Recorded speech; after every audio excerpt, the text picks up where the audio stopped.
பல ஜாதி மலர்களை கொண்டு வந்து பன்னீரால் காலநம்பி வட்டாடியால் அடிபட்டி உன் தங்கையாக விளங்கக்கூடிய இந்த கங்காதேவியாக வந்தவளும் பாதம் பணிந்தேன் அக்கா. என்னுடைய பாதத்தை பணிந்தாய் அல்லவா? உண்மைதான். இருக்க சுகமாக வாழ்வீர் வாழ்வீர் என்று உனக்கு நான் வரமளித்திருக்கின்றேன் கங்கா. அக்கா, கங்கா நீங்களும் நானும் ஒருத்தர் தான் கட்டி இருக்கிறோம். எப்படி? உண்மைதான். ஒருவரை தான் இருவரும் கட்டி இருக்கிறோம். ஆனா நம்ம என்றென்றைக்கும் இப்படி ஒன்றாகவே இருந்து சந்தோஷமாக இந்த கைலாயத்தை ஆட்சி புரிய வேண்டும் அக்கா. எப்படிலாம் நம்ம சந்தோஷமா இருக்கணும். இங்க இருக்கிற பாக்குற சக்காலத்திங்க எல்லாம் 10 பேரை ஒருத்தி கட்டிக்கிட்டாலும் சரி, 10 பேரு ஒரே பிரச்சனை வச்சுக்கிட்டாலும் சரி, எங்க 2 பேரை மாதிரிதான் சேர்ந்துதான் இருக்கணும் சொல்லிவிட்டேன் தங்கா. அக்கா, நம்ம 2 பேரும் புறக்காத படம் ஒண்ணுதான். ஒரு உண்மைதான். இருந்தாலும் சிவபெருமான் அது காணமோ தெரியவில்லை. அப்படியா? நம்மளை 2 பேரையும் அழைச்சிருக்காரு. மன்னவர் அழைச்சிருக்கிறாரா? அக்கா, நடக்க வேண்டும்.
தங்களுடைய பாகத்திற்கு சரி சத்தியும் கங்கையும் ஆஹா. மல்லிகை முல்லை கொங்கு மந்தாரை இருவாச்சி விட்டிய ஆதிசாமி என்று சொல்லக்கூடிய சரி. மலர்கள் தூவி ஆஹா. நாங்களோ வணங்கினோம் சுவாமி. மங்களம் உண்டாகட்டும் பெண்ணே. அதான். மணவாளனே மங்கையனுடைய பாக்கியம், ஆ. கணவனே கண்கண்ட தெய்வம் என்ற திருவாய்மொழி கிணங்க படியலக்கின்ற இந்த பரமனுடைய திருவடி பொற் பாதங்களை வந்தன புரிந்தபடியினால் சரி எப்படி வந்திருக்க வேண்டும் தெரியுமா? சுவாமி இருக்கிறாங்க.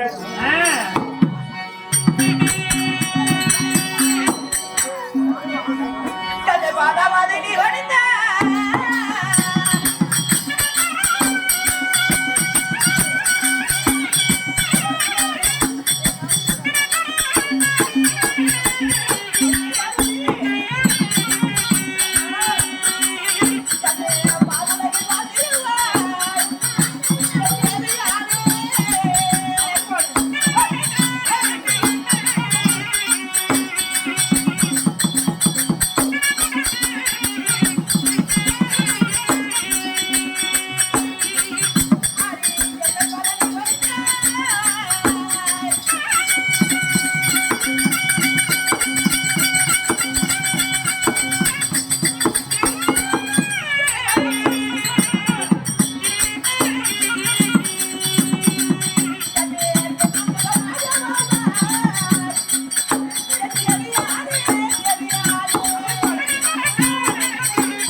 உமாபாரதி கண்ணே கங்கையே மன்னவா மன்னவருடைய பொற்பாத கமலங்களுக்கு ஆதாரமாக செவித்து வருகிறார்.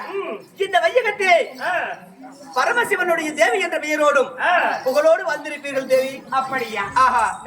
பெண்ணே பார்வதி மால்வாய் சந்தி கங்கா, மால்வாய் சந்தி கங்கா எங்களுக்கு வரவழைத்திருக்கிறீரா சுவாமி? ஆம் தேவி. சுவாமி எப்படி?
பார்வதி கங்கையே சுவாமி எப்படி? இந்த சத்தியம் கங்கையும் ஆஹா. எதற்காக ஏன் விரும்ப அழைச்சி? அடடடடடா. தாதா டேய் யாருங்க? நந்தி தேவா பாட்டு குடிக்க போயிட்டாங்க.